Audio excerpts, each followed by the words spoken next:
Welcome to another installment of Donning the Armor. In this morning's episode, we will begin in 1 Samuel chapter 17, verse 28. Now Eliab, his oldest brother, heard when he spoke to the men, and Eliab's anger was aroused against David, and he said, "Why did you come down here? And with whom have you left those few sheep in the wilderness?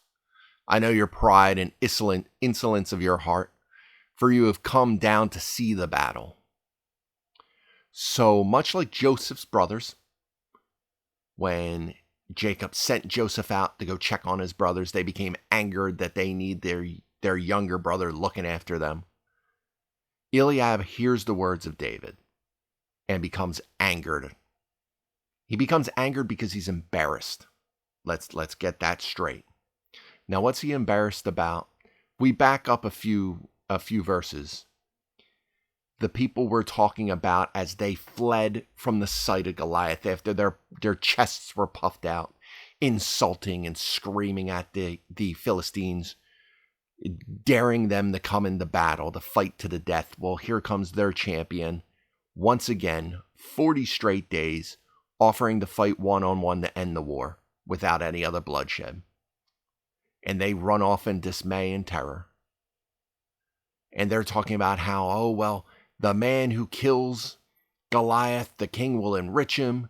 His father's house will be exempt from taxes. He'll get the king's daughter in hand in marriage. And David, looking at things from God's perspective, said, hold on a minute. What would be done for the man who kills this Philistine and takes away the reproach from Israel?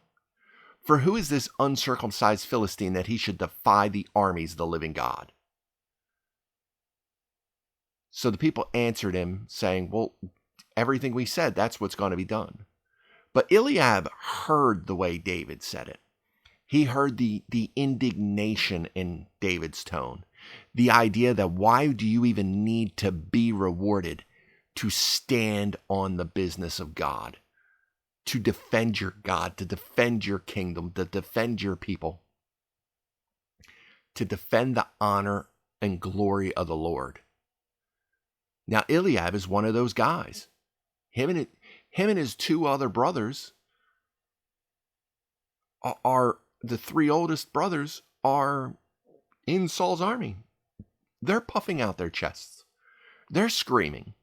And they're running in fear. Now, here comes the eighth born, the young man. At this point, probably somewhere around 18 to 20. He comes out saying, well, hold a minute, why do you even need to be rewarded? And now Eliab is angry because he's embarrassed, because he's one of the ones that fled in fear, because he's one of the ones dismayed. He's one of the ones puffing up his chest, but when it comes time to actually act on that boastfulness, that pride, that arrogance, he falters and runs in fear. And now he wants to try to belittle David. Why are you down here? Who have you left those few sheep you tend to? Why aren't you doing your sad little duties and leave the soldiering to the soldiers? And then accuses David of being insolent of heart and prideful, that he just wanted to see a battle. Trying to insult his younger brother in front of all of his friends, all of his comrades in arms. And David said, what have I done now? Is there not a cause? Then he turned from him toward another and said the same thing. And these people answered him as the first ones did. So David turns to his brother and says, what have I done? What have I done that you're now going to turn and mock me? Is there not a cause for me to be up in arms about the way that our God is being spoken of? Is there no cause for me to show some righteous anger? What have I done that's so bad? Now when the words which David spoke were heard, they reported them to Saul, and he sent for him. Then David said to Saul, let no man's heart fail because of him. So now people have heard what David said. Maybe they're not really familiar with David. Maybe they don't know that he's been in the king's court playing music. It's argued whether or not Saul truly knew who David was.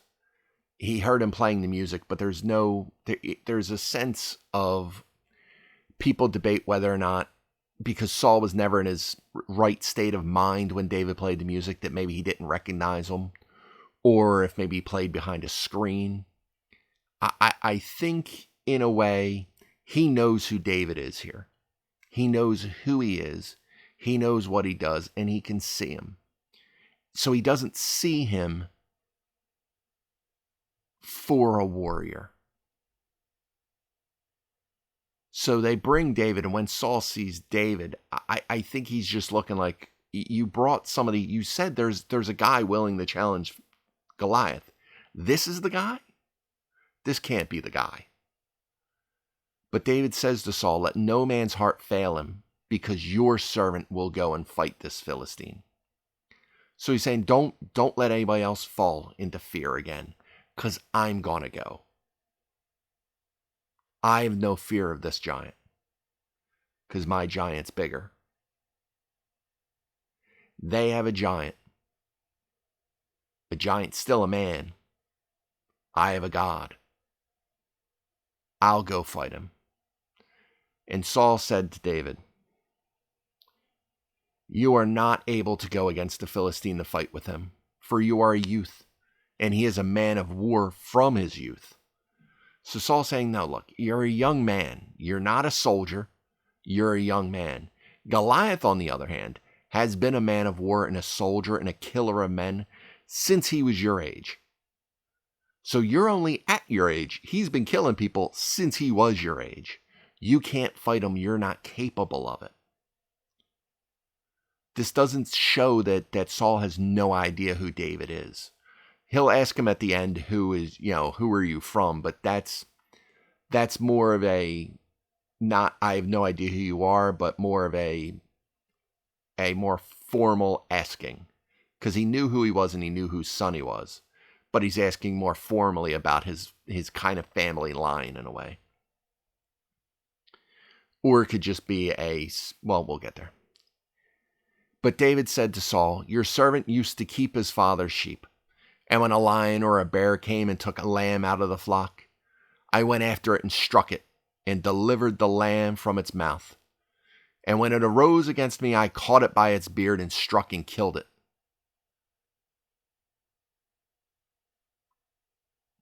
This was also the job of the shepherd, which is actually why Jesus says that he is the true shepherd and not a hireling. Because see, when you're the shepherd, when you're the true shepherd, when those are your sheep, or your father's sheep in this case, not a hireling, but when they're yours, you will fight for them because that's your livelihood. Those are your animals. They're under your charge. A hireling, he's not going to risk his life because you fire him, he'll just go be a hireling somewhere else for some other family. But David is a true shepherd in the sense that he protected his flock. When a lion or a bear would come out, when some powerful predator would come after his lambs, he would go out and strike it and deliver the lamb from its mouth. Now, for anybody that's not familiar with a sling, it's not a slingshot. It's not one of those like two-pronged things and you pull. Not a children's toy. A sling is something you would put a stone in. Sometimes they would actually kind of use a bullet, because ancient militaries would use slingers, so they would oftentimes mold their own lead bullets. In this case, David is using smooth rocks to accomplish the same thing. But it would go in a pouch, and you would twirl it. You can look up these videos on YouTube with people who actually know how to do it. And the sound of it hitting a rock or hitting metal is incredible. The speed, the power, and the fact that you can't see it coming or really hear it coming until it's too late. A sling is not a children's toy. It was an incredibly deadly weapon when used in the right hands. And David's hands were those hands. He is hitting a lion or a bear with almost the force of a bullet. So he's saying, when it arose against me, I caught it by its beard and struck it and killed it. That's almost the finishing blow. He would put it down with the sling, and then when he would pull the lamb from its mouth, physically grabbing it away from it, and it would try to get back up, he would be able to then smash it in the skull and kill it with his shepherd's staff, or oftentimes, as we read in Psalm 23, about the staff and the rod. The rod, sometimes people think it's the same thing, but oftentimes the rod is actually a club. It's basically a club. So he would strike the bear or the lion with a club and do the finishing blow. Your servant has killed both bear and lion, and this uncircumcised Philistine will be like one of them, seeing he has defied the armies of the living God. Moreover, David said, the Lord who delivered me from the paw of the lion and from the paw of the bear, he will deliver me from the hand of this Philistine. So he's saying, you think I can't do this, but God has seen me through battle before. God has seen me through victories over lions and bears, and he's delivered me through these battles. I am yet alive. I have won great victories. This uncircumcised Philistine, and that's all he keeps saying, he is not of the covenant of the law. He is not of the covenant of Abraham. He has no right to even speak of our God. He is not speaking of Goliath in any honorable terms. He's not saying, well, this mighty giant, I can slay this mighty giant as I slay these apex predators of our lands. He's actually speaking more honorably of the lion and the bear than he is the Philistine, Goliath. He sees him just as nothing but an obstacle to be overcome by God, as a trial to witness God's glory be in full effect. That the Lord had delivered him from the paw of the lion, the paw of the bear, and he will deliver me from the hand of the Philistine. Impassioned speech, but passion for the God that he knows, the God whose heart he seeks, the God who he's willing to give his life for. It's very much similar to the speech we see Nebuchadnezzar receive at the hands of a Shadrach, Meshach, and Abednego. That we're not going to bow down to your God. We're not going to bow down to your idol. We're not going to bow down to what you consider to be holy. Because you can throw us in that furnace and God can deliver us. If he doesn't, he doesn't. We don't care. We're still not bowing down. Because our God sees us through. Not you. Him. And if he chooses to glorify himself by having us die, we are more than willing to do that. But he has the power to deliver us. And David, probably pulling from the historical facts that time and time again the Lord had raised up judges to bring his people out of oppression, time and time again, knowing he himself is anointed of Samuel, comes before this Philistine. Not in a, I was anointed, I am the Lord's anointed, I am untouchable. But knowing the Lord is my strength. What the Lord wills for me to do, I can accomplish. I am here, I have heard this blasphemy against our God, and I will not let it stand. And unlike other modern day religious sects who will kill the unbelievers for blaspheming their gods, this is not a slaughter. This is not a terrorism. This is not an attack against an unwitting opponent. He's saying that giant there, that powerhouse that is blaspheming our Lord, our God will deliver me from his hand. My God is more powerful than that giant. They have a champion. I have a Lord. So Saul said to David, "Go, and the Lord be with you." So Saul clothed David with his armor, and he put a bronze helmet on his head. He also clothed him with a coat of mail. David fastened his sword to his armor and tried to walk, for he had not tested them. So he's going to go out and fight the giant. So let's get him all suited up. Let's get him all suited up and ready to go. And this is how we kind of know that he's not Saul's armor bearer at this point. Because if he's Saul's armor bearer, he'd already know that his armor does not fit him. But he's putting on the best of this stuff. But he had not tested them. And by not testing them, you say, well, he's trying to walk around in them. Isn't he testing them now? It means he's never tested their full functionality. He's never fought in armor. David has fought lions. He's fought bears. He's had success. But never in armor. He's never had to fight as a soldier. This is foreign to him. He cannot fight with that stuff on. He's never tested them. He's never put them to the test. They're good for Saul, but what's good for one man is not good for the other. And David said to Saul, I cannot walk with these, for I have not tested them. So David took them off. He's saying, the Lord has delivered me in battle. He will deliver me for this Philistine. But now he's turning to Saul and saying, I can't wear this in the battle. These aren't battle tested for me. The Lord, I've been tested in trials by the Lord. The Lord has been faithful.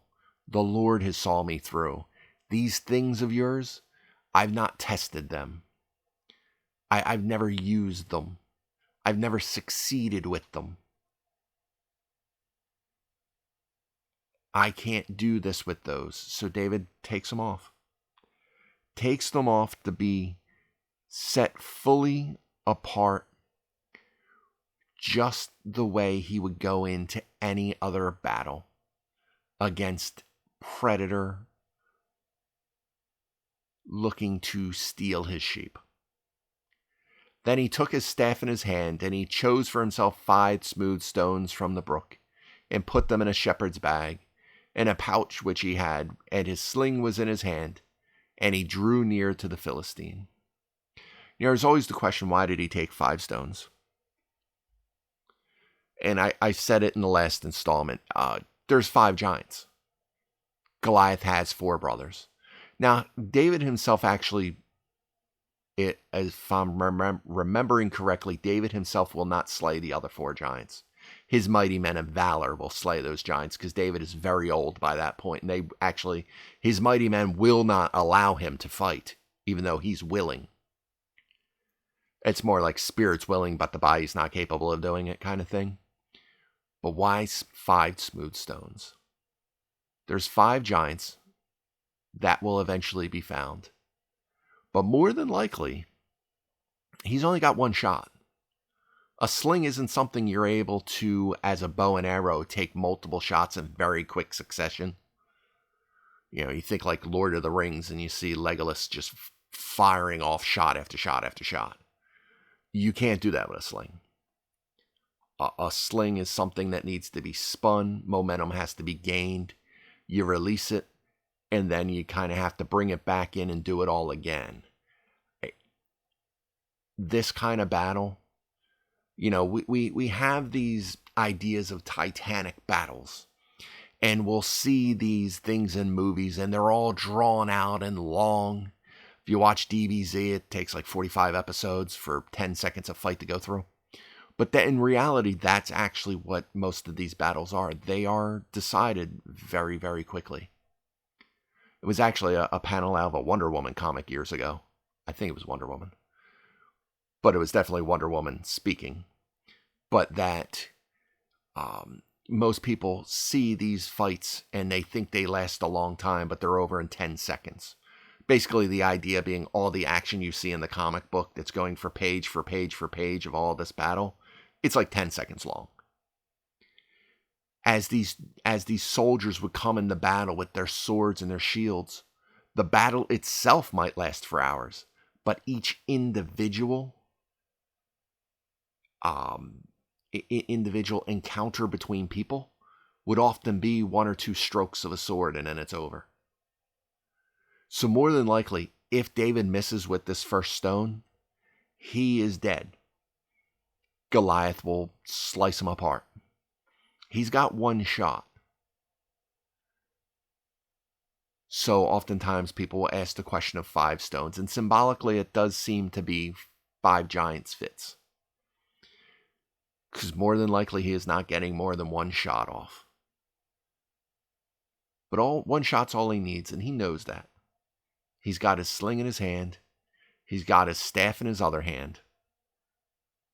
And he draws near to the Philistine, to this powerful giant. So the Philistine came and began drawing near to David. And the man who bore the shield went before him. So now David's coming down into this valley. This man who's not armored, doesn't have a sword, doesn't have a shield, doesn't have a spear, is coming down, and this is who Goliath sees coming before him.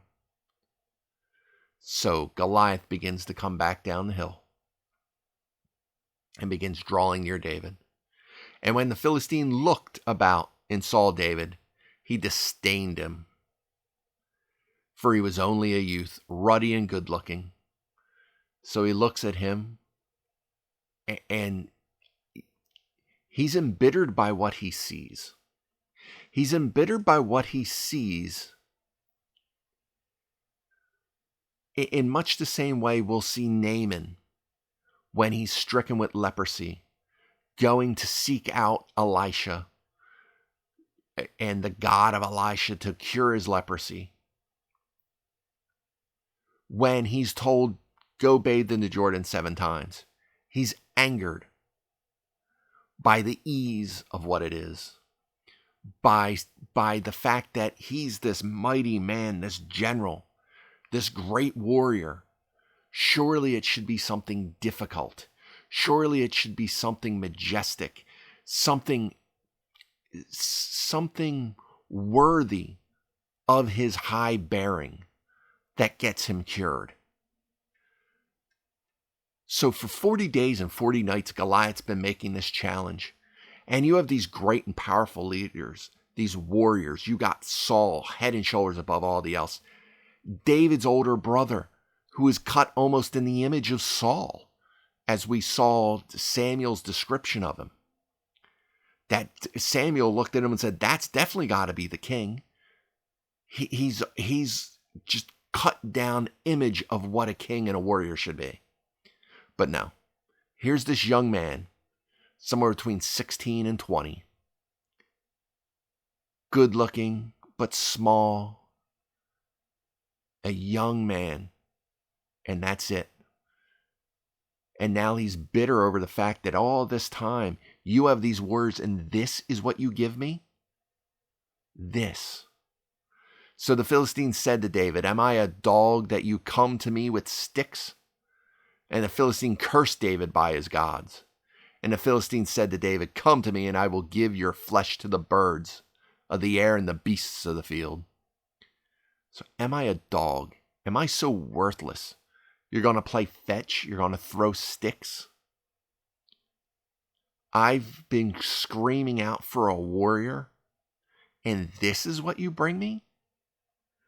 This little kid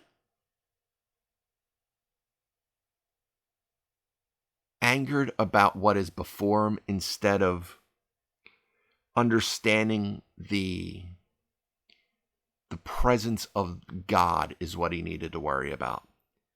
Cursing him by his own gods, by the pagan gods of the Philistines, by Dagon and the like. But that's not the issue. David's not worried about that. David's not worried about the insults. Because David is on a mission not for himself, but for his God and the glory of his God. Then David said to the Philistine, "You come to me with a sword and a spear and with a javelin. But I come to you in the name of the Lord of hosts, the God of the armies of Israel, whom you have defied." You want to come with that giant sword, with a spear, with a javelin. You come with things. You come with the physical. I come with the spiritual. You come with the power of the world. I come with the power of God. You come in the name of earthly rulership and might. I come in the name of the Lord, the God of Israel, the true and living God. This day the Lord will deliver you into my hand, and I will strike you and take your head from you. And this day I will give the carcasses of the camp of the Philistines to the birds of the air and the beasts of the earth. And all the earth may know that there is a God in Israel. So you want to speak all these things? You want to say all that you're going to do?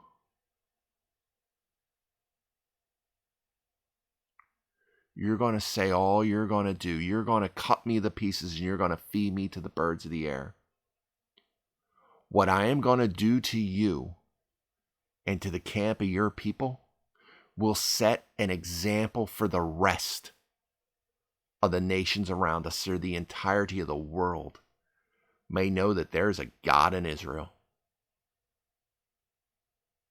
That the God of Israel is the same God who tore apart Egypt, who conquered Jericho, who had nations trembling for centuries.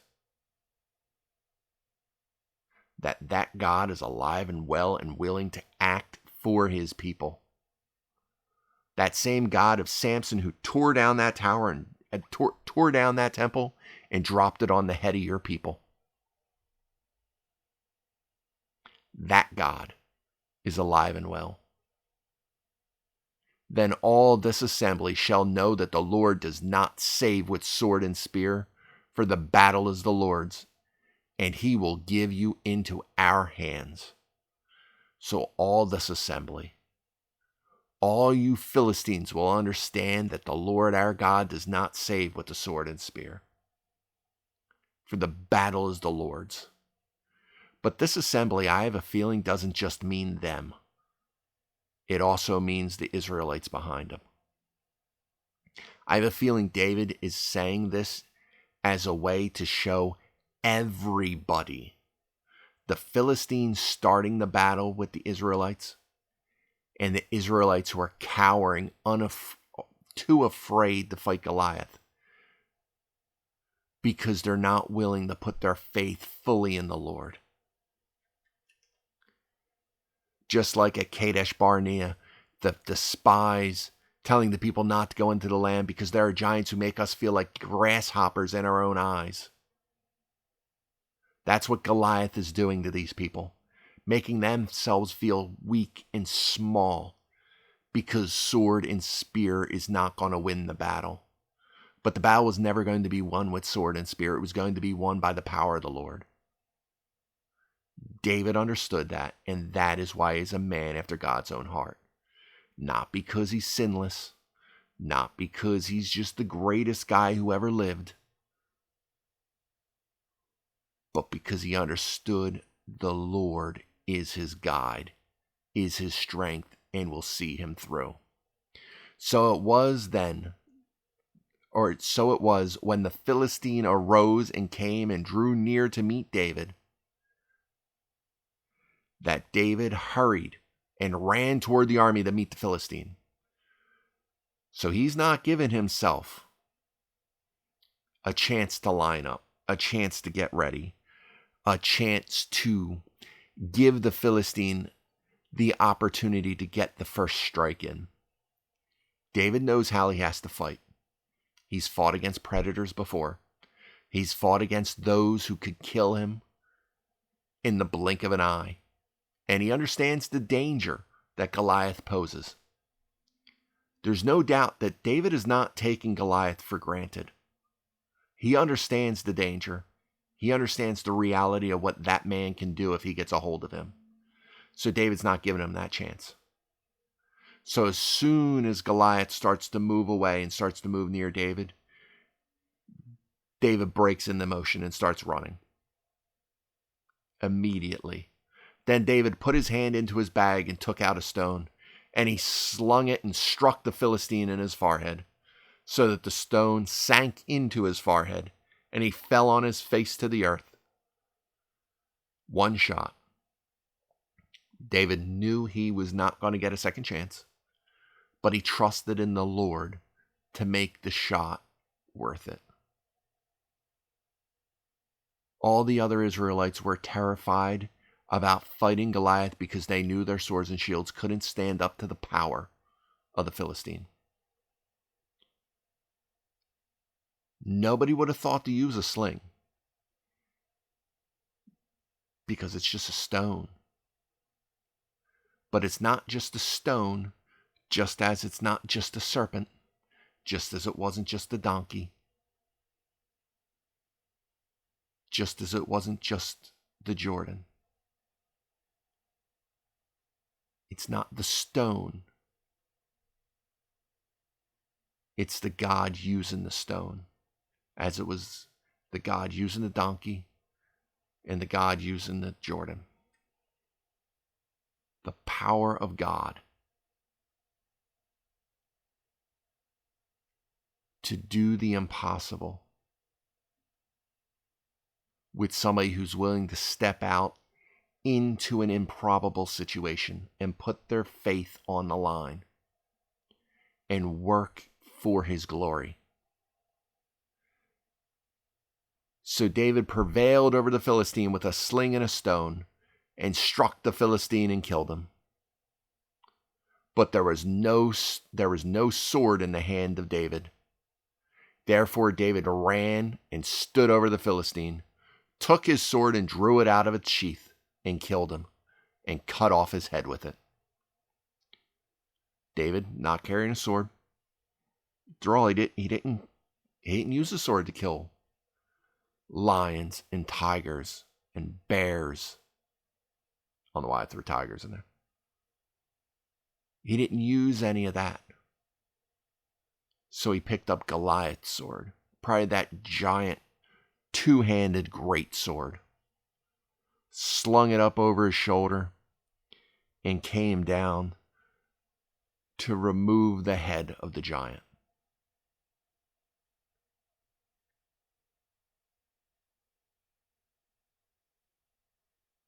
Pulled it out of his sheath and cut his head off with his own sword. Said, you live by the sword, you die by the sword. Arrogance, haughtiness, violence, everything led to the death of Goliath because he was not willing to understand the true enemy before him. He trusted in himself and in his strength, in his own work. David trusted in nothing other than the Lord. And when the Philistines saw that their champion was dead, they fled. So much for honoring that vow. So they take off, not wanting to be slaughtered and not wanting to be put in place of someone who would now have to take up the mantle of the oppressed and having to be servants to the Israelites as Goliath had demanded. Now the men of Israel and Judah arose and shouted and pursued the Philistines as far as the entrance of the valley and to the gates of Ekron. And the wounded of the Philistines fell along the road to Sharaim, even as far as Gath and Ekron. Then the children of Israel returned from chasing the Philistines, and they plundered their tents. And David took the head of the Philistine and brought it to Jerusalem, but he put his armor in his tent. Now, that's a little... So, with Goliath dead, the Philistines are running. They're running back to their cities. They're done. They're leaving their tents behind. Those are going to be plundered. But David took the head of the Philistine and brought it to Jerusalem. Jerusalem is still under Jebusite control. It is not under Israeli control. It is not under the Israelites. It is not an Israelite city at this point. This is referring to David when he is king and he conquers Jerusalem and turns it into the city of David. He will actually still have Goliath's head. Now, what state that head is in, I mean, is it like decayed in a skull? Did he pickle it or something? I don't really know. But this is speaking of what he does in the future, and it's being told now because they're talking about it now. And eventually he would have his armor in his tent. At this point, he won't have Goliath's armor. He will pick up Goliath's sword, actually in Gath, oddly enough, and take his sword into Gath with him.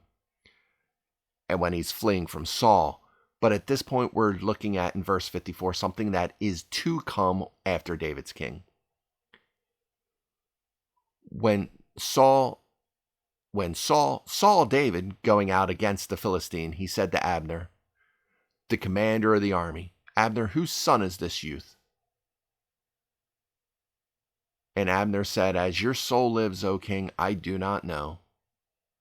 So the king said, inquire whose son this young man is. Now, as we mentioned, he knows who David is. But it's more a way of saying, who is this?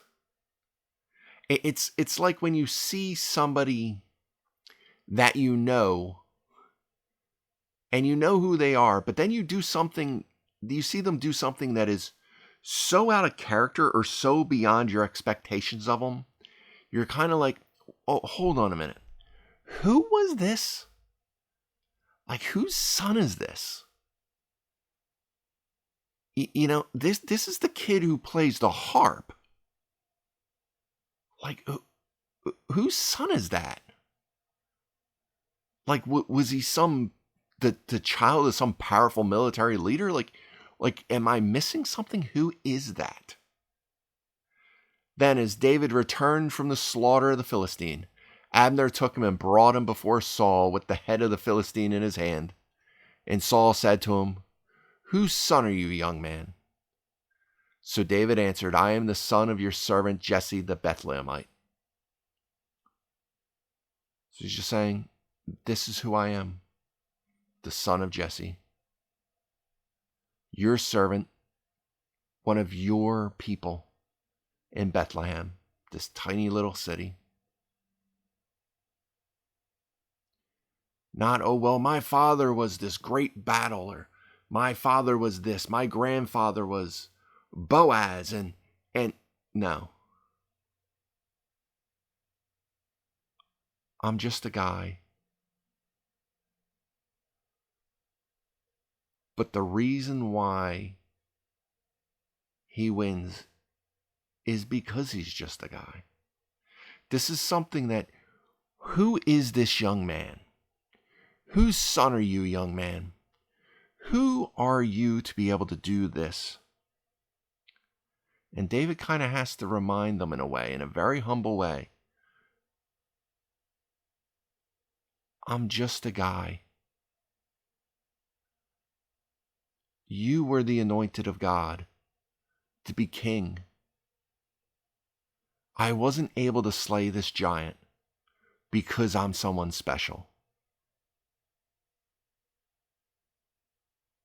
That's not what happened here. I was able to slay this giant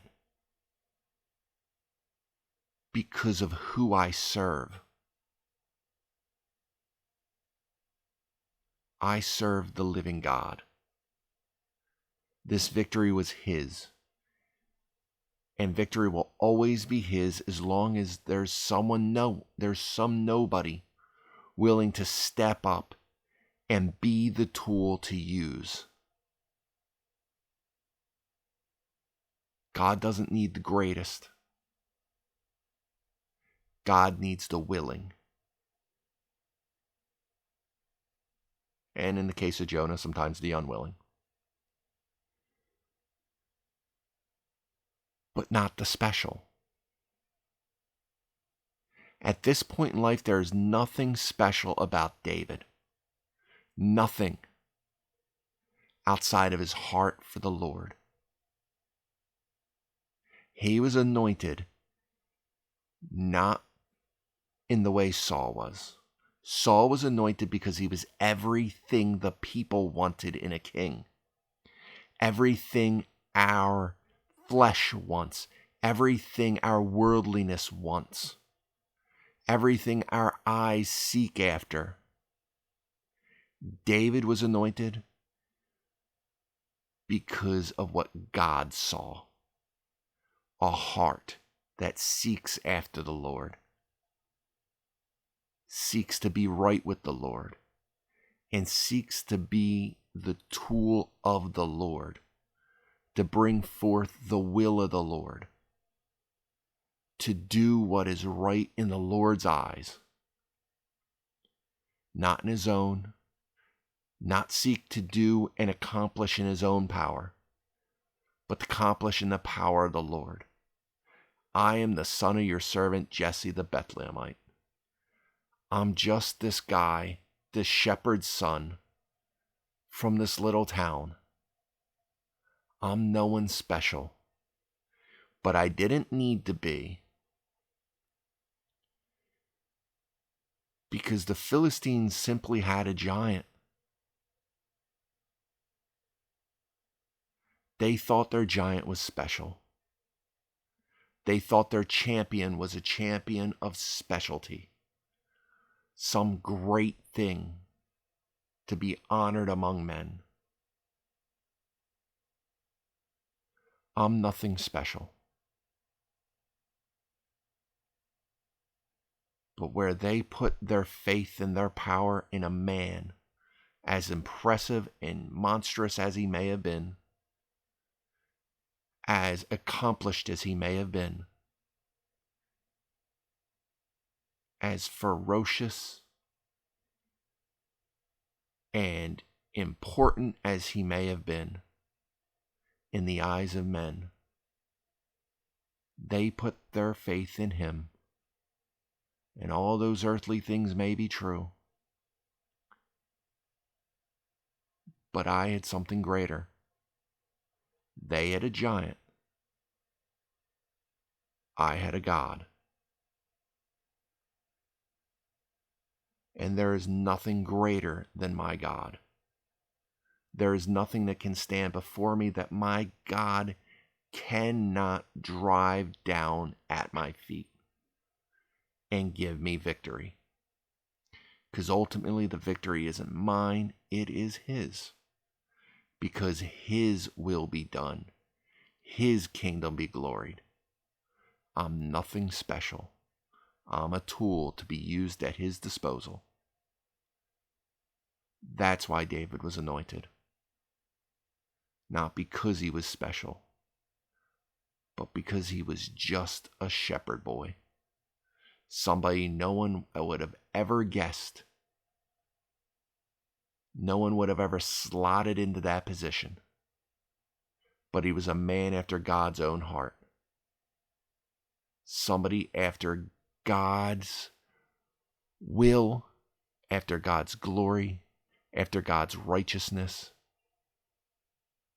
To see God's will be done to see him be glorified among the people and see his kingdom honored, to see his people set apart and holy amongst all the people in the world.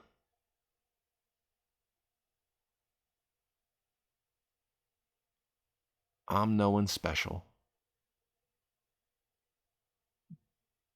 but yet in the eyes of my God, I am unique and loved and impressive. And with him, I can do anything, even overcome the mightiest giant set before me. And we each are in the same boat. There are giants set before us. There are trials set before us. But no matter how big, how intimidating, how ferocious those trials are, they pale in comparison to the God we serve. No king among men can understand and truly comprehend the power that comes by submitting yourself to the God King, to the King of Kings and the Lord of Lords.